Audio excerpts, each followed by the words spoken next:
The sunflowers bowed their golden heads to the wind like mourners in church, swaying in long, sorrowful arcs under a sky too wide for comfort.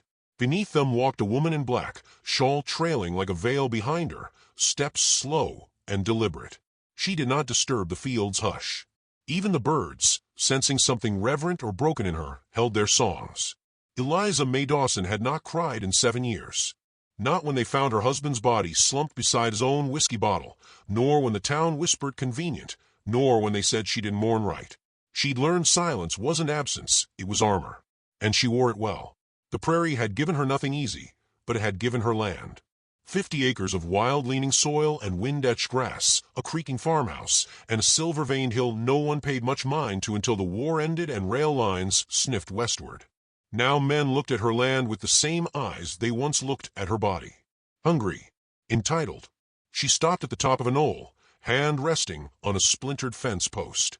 From there, you could see the town, a crooked smudge of roofs and chimneys, stitched tight around a dusty road. Smoke curled from chimneys. Church bells called the faithful. But no sound reached her ears, only the prairie's hush and the soft whimper of wind threading through her hair like fingers. There, under the cottonwood tree, lay Jacob Dawson. His grave was marked with nothing more than a carved wooden board, the name long faded. She knelt by it anyway, brushing dust from the roots that curled like old bones into the earth. "I don't suppose you'd be surprised," she murmured. "They always wanted the land more than the people on it." She waited for something, some sign. But the prairie, loyal only to the quiet, gave her none. By midday, the sheriff came riding. Granger was a tall man in that hunched, spiteful way some tall men are, like they resented their own height. His boots kicked up the dust she'd just swept from her porch, and his eyes scanned the land like he already owned it. He didn't greet her, just unrolled a paper with too clean ink. "Eliza May Dawson," he said, voice flat as flint, "you are hereby summoned to appear before the Council of Developments regarding allegations surrounding the unlawful withholding of mineral-rich land and suspicions pertaining to the death of Jacob Dawson, your late husband." She leaned on the doorway, hand curled around the frame, like she might break off and use it as a club. "That what they're calling it now?" she asked. He didn't blink. "There's also talk of mental instability, solitude, unchecked grief. This is a kindness, Miss Dawson. Come willingly." Her smile was a quiet, dangerous thing. "You never been kind in your life, Granger." His jaw flexed, but he didn't argue. He left the notice nailed to her porch post like it was a death warrant. That night, the wind shifted. The silence became heavier. She lit a single lamp and sat beside the fireplace. The walls groaned with the memories they held.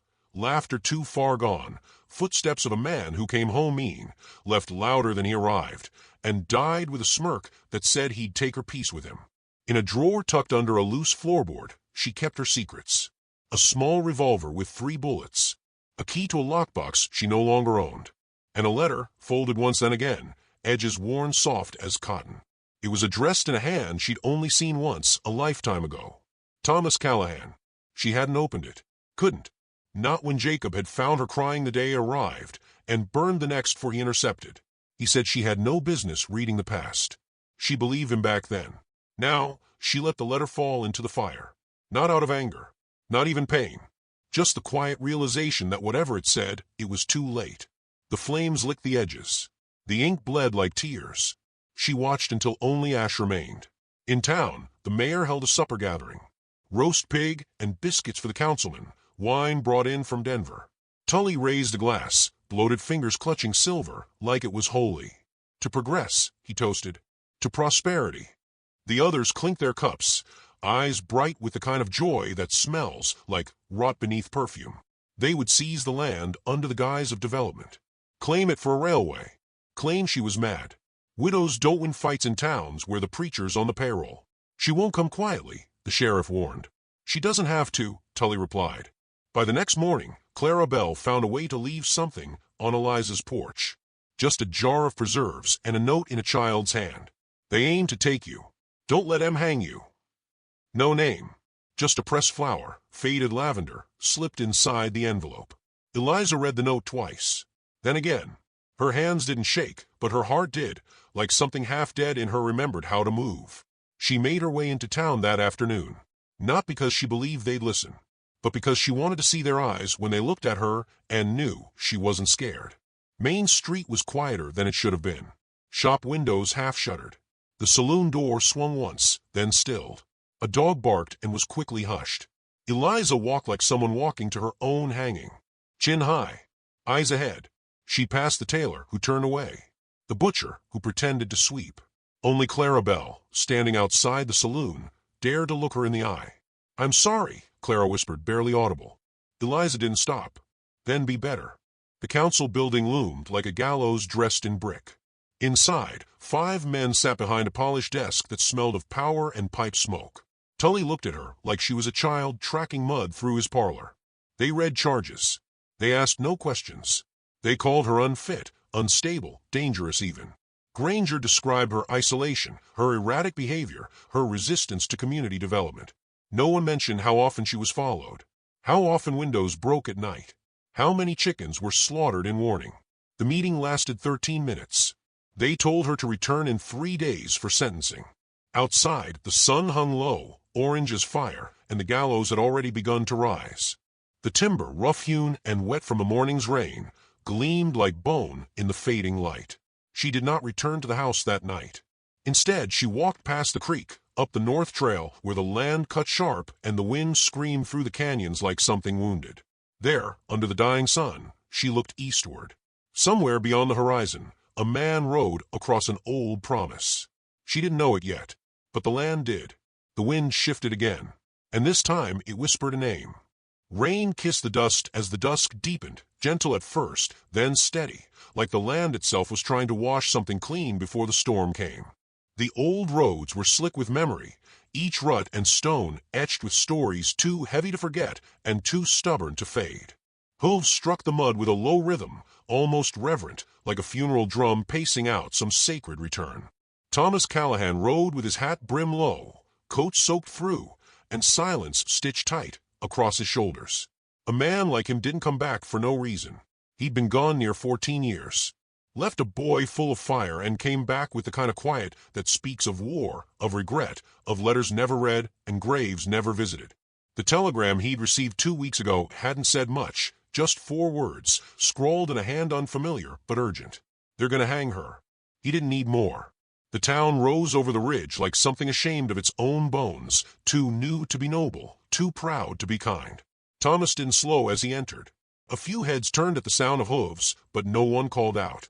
He was just another drifter in the rain. Another shadow passing through a place that had forgotten how to look strangers in the eye. He tethered the horse outside the church, where the steeple pointed crooked at the sky, like a finger daring God to intervene. Inside, he found Reverend Pike polishing the altar silver with more fear than faith. The man nearly dropped the chalice when he saw Thomas standing in the doorway, water dripping from the brim of his hat like tears from a stone. "I thought you were dead," Pike whispered. "I was," Thomas said.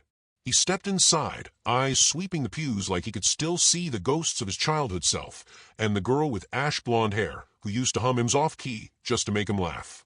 Eliza May, barefoot and wild-eyed, had once dared him to climb the bell tower. He'd done it, nearly broken his neck, and she'd kissed his scraped hand like it mattered. That was the summer before her father died, before she was sold off in marriage to a man twice her age, with calloused hands and a mean streak. Thomas had left soon after. "You know why I'm here?" he asked, voice low. The Reverend nodded, guilt hanging around his neck heavier than his collar. "They say she's unfit, that she's sitting on land the railroad once, and that she's dangerous, like her grief grew teeth." Thomas stepped closer. The fire in his eyes wasn't loud, but it burned steady. "Tell me what you haven't told them. Tell me where she is." Pike hesitated. Then, in the way of men too long compromised, he confessed. "They've set the sentencing. 3 days. But the council's already decided. The scaffold's just for show. They mean to take the land, hang her for the past, and call it justice." Thomas turned without a word. Outside, the rain had thickened, but he mounted up and rode anyway toward the north ridge, toward the hills where the grass grew stubborn and the wind whispered her name. He found her before the moon climbed too high, sitting near the edge of the ridge, wrapped in a blanket that had seen too many winters. Her silhouette was still, cut sharp against the silver-dark sky, but even from a distance he could feel her quiet. Not peace, Just that deep, waiting kind of silence that comes right before something ends or begins. She didn't turn as he dismounted, didn't speak as he approached. Only when he sat beside her did she finally breathe his name. Thomas. It was a whisper full of marrow and memory. Not a question, not a welcome. Just the echo of a door left half open for too long. He looked at her, really looked. The girl he remembered had grown edges. Grief had carved her softer and stronger all at once. Her eyes held storms. Her hands rested still, but with the tension of someone ready to defend or lose everything. "You got my letter," she said after a long while. He hesitated. No. She blinked but didn't ask. Instead, she drew her knees to her chest like a child and stared into the dark. "They'll come for me tomorrow. Or the day after. Doesn't matter when. The noose is already tied." "I heard," he said. The wind passed between them, cool and clean. Somewhere below, coyotes sang their mourning into the night. "You still carry guilt like it's gold," she said softly. "Even now." "I left you," he answered. "I should have fought harder. Should have come back." She smiled but didn't reach her eyes. "We were kids, and I chose to survive. Just didn't realize surviving would cost this much." Silence stretched, not empty, but full of the things neither could name. Then she turned, finally, and looked him full in the face. "You gonna ask me if I killed Jacob?" He met her gaze steady. "No. I figure you already been judged enough for surviving him." Her eyes softened just a fraction. "Then you're the only one." She didn't tell the story. Didn't need to. The bruises spoke through time, the silence between neighbors, the church folks who brought casseroles but never stayed long. Her sin wasn't murder, it was not dying with him. Thomas leaned back, letting the wind carry the weight of the years between them. "There's a railway bid in Denver," he said. "They sent word 2 months ago. Whoever owns your land controls the route. They think the silver vein runs under my eastern field," she added. He nodded. "They don't want your blood. Just your deed." She chuckled hollow. "But a hanging makes it neat." He studied her profile, carved in moonlight. "You got a plan?" "I've got a will," she said, "and a shotgun." That made him smile. Good start. He reached into his coat, pulling a small bundle from the inner pocket. A folded map, some old papers, and a badge, rusted worn. U.S. Marshal. Years outdated. No longer official, but still heavy with meaning. "Eliza," he said slowly, "I ain't come back just to watch you swing. I've got friends still breathing, and some favors I haven't yet used up. If we play this right, we make them show their hand before they can close the fist." She studied him. "And if we don't?" He paused. "Then we raise hell loud enough for the world to hear." She let the words hang in the dark, tasting them like prophecy. In the valley below, the lights of the town flickered. Somewhere in the courthouse, the councilmen counted out their future in silver and lies. Somewhere near the jail, the sheriff sharpened his pride on the idea of her neck in a rope. But up here on the edge of nowhere, 2 souls stitched themselves back together with nothing more than shared silence and a name whispered in the dark. She stood first, brushing off her skirt, then turned to him. 3 days, she asked. He nodded. "Then let's make them count." Far off, thunder murmured like a promise. And this time the land listened. Dawn came like a whisper through cotton, soft, colorless, and slow to stir. The fog hung low over the valley, blurring fence posts and barns into specters, and the river sang low beneath it all like it, too, was holding its breath. Town still slept in its sins, tucked beneath quilts of ignorance and well-swept porches, unaware that something ancient and righteous had begun to uncoil just beyond the hills. Eliza stood at the hearth of her kitchen, stoking embers into flame. Her movements were careful, steady, like she was stitching warmth back into her bones 1 log at a time.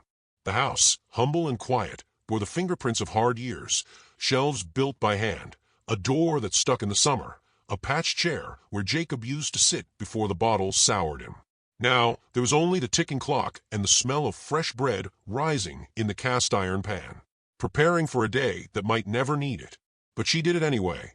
Survival, after all, had always lived in the little things, feeding yourself even when you had no appetite, folding laundry even when no one was left to wear it.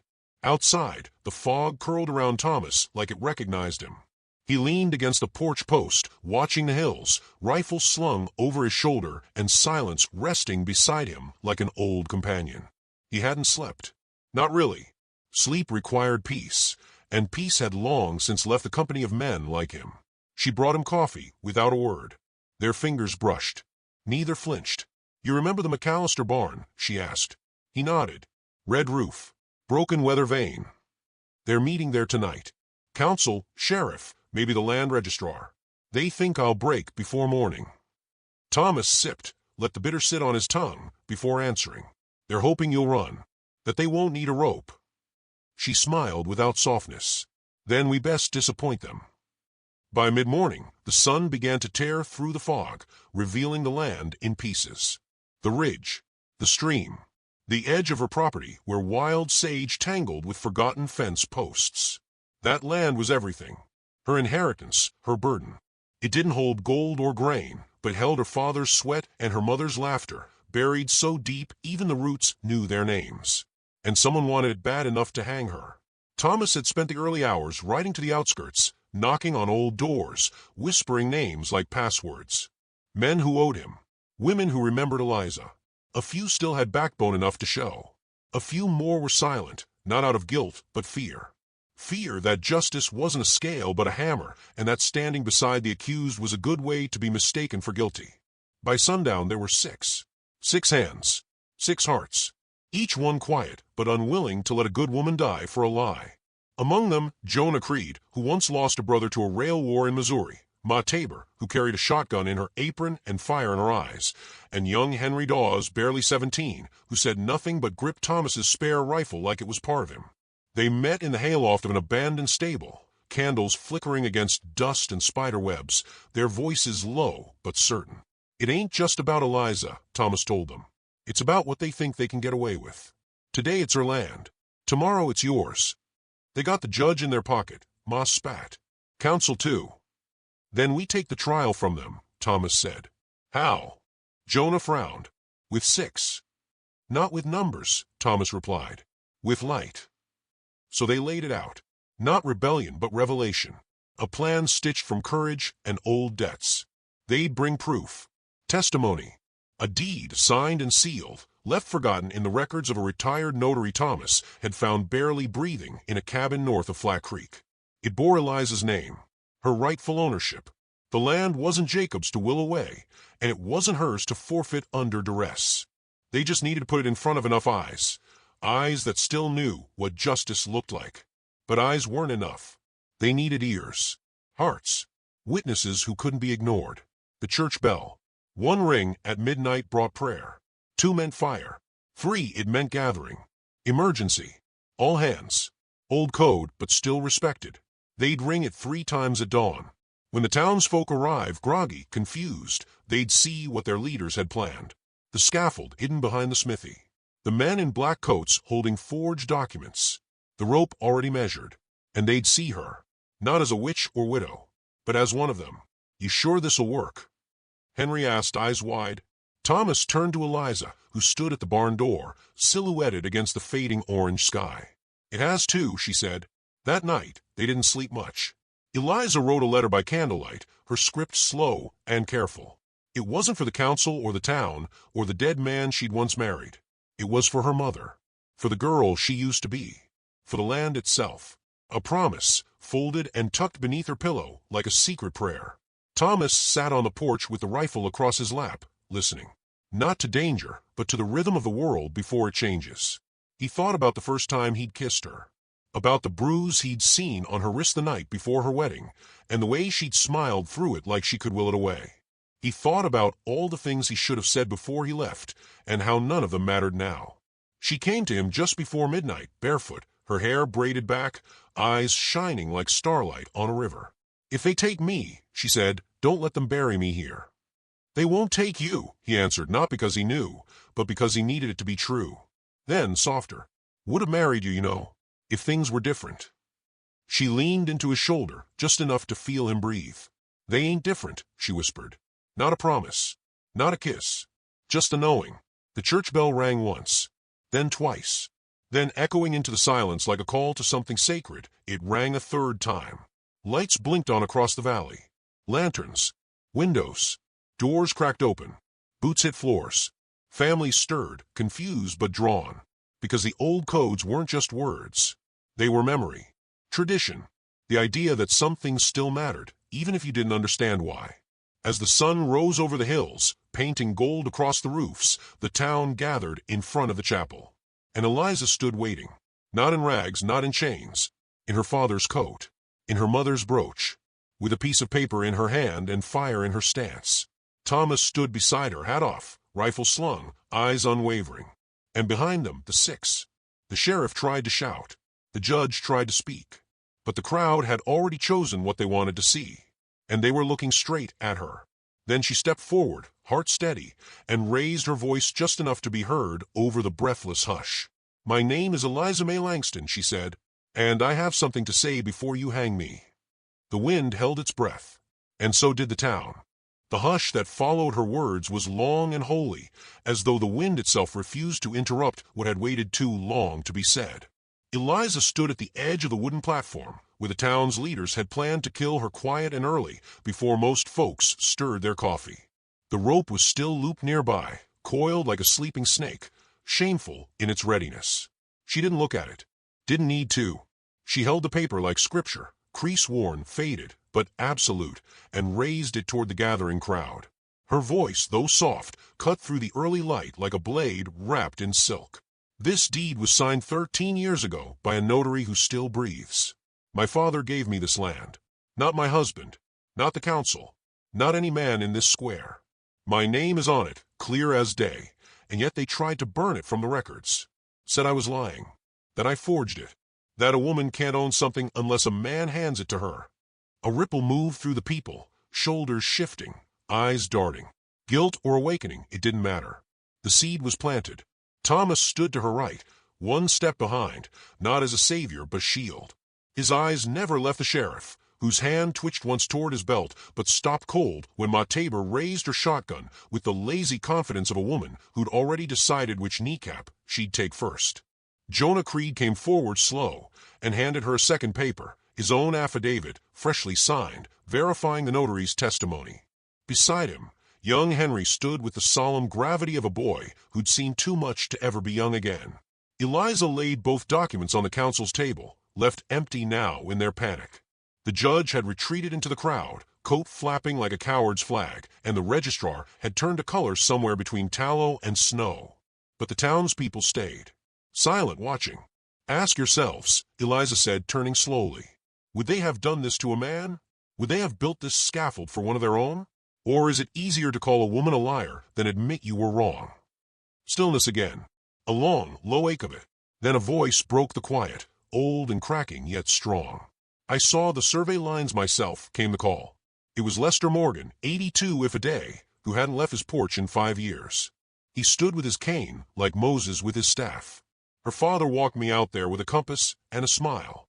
Said she was the only one who could make the land grow." Another voice. Then another. Testimonies uncoiling like rope in reverse, pulling her back from a gallows they'd strung. By the time the sun cleared the chapel steeple, the scaffold looked less like justice and more like a wound. One they tried to pass off as necessary. Eliza stepped down. She didn't bow, didn't thank them for seeing what never should have been in question. She walked slowly through the parting crowd, her feet heavy with the weight of dignity re-shouldered. Thomas followed, quiet and certain. At the edge of the square, Sheriff Ames stepped into her path. She stopped. So did the town. The sheriff removed his hat, fingers trembling slightly. He was a tall man, but he looked small beneath the morning light. Something in his face cracked, not regret, not yet, but recognition. "I didn't think you'd stand," he said. "I didn't think you'd stoop," she replied. He swallowed hard. "If you press charges." "I won't," she said. Relief flickered across his brow. "But you'll leave," she added, and the steel in her tone silenced him again. "By sundown. You and the judge. Take the registrar, too. This town needs mending, not men pretending to be justice." He started to speak, stopped, then nodded, once hat still in hand. She turned, and this time the crowd followed. Not like sheep, like kin reminded of their own backbone. Like people waking up from a long, slow dream where they hadn't realized they'd been standing on someone else's neck. Back at the homestead, the sun painted the fields in colors she hadn't seen in years. Gold where the wheat would grow again. Blue where the creek curled like a smile. The land was hers, not because of papers or politics, but because it had never stopped calling her name. Thomas sat on the porch again, same post, same rifle. "You gonna plant this year?" he asked, nodding toward the field. She glanced toward the earth, where wildflowers had begun to sneak up between last season's ruins. "I might," she said, "if I can borrow your mule." "You still think I'm the kind to leave?" he asked, voice soft. She leaned against the rail beside him, the morning stretching between them like a bridge, not yet crossed. "I think you left once because you thought I'd be safer," she said. "But I wasn't, and I'm not afraid anymore." He reached into his coat, pulled out a tiny locket, worn but polished with care. Opened it. Inside, her name, scratched into brass by a knife edge. No picture, just her name. "I carried this through the war," he said, "when the bullets sounded like hammers and I needed to remember why I didn't lie down." She looked at him then, really looked. And maybe he'd always been there, in the edge of a letter unsent, in the memory of a gentler voice, in the breath she held between heartbreaks. But this time he wasn't behind her. He was beside her. They sat in silence as the sun reached its peak, washing over the land like a benediction. Behind them, the town hummed, people moving, repairing, remembering. The scaffold was being pulled apart plank by the same hands that had built it. There were no parades, no proclamations, just a woman who lived, and a man who stayed, and land that would finally grow something worth keeping. As cicadas began to sing and the wind braided itself through the porch rails, Eliza turned to him, a question playing at the edge of her lips. But he answered before she spoke. "I ain't going anywhere," Thomas said. "Not unless you tell me to." She smiled, slow, tired, real. "Then you best start digging fence posts. We've got work to do." And the old house behind them, silent witness to it all, creaked in agreement. If this tale found its way to your heart, let it settle there a while. Maybe you've known someone like Eliza, quiet, underestimated, but made of iron and spring soil. Or maybe you've been Thomas, arriving late, but arriving true. Either way, don't forget this truth. Justice doesn't always shout. Sometimes it whispers.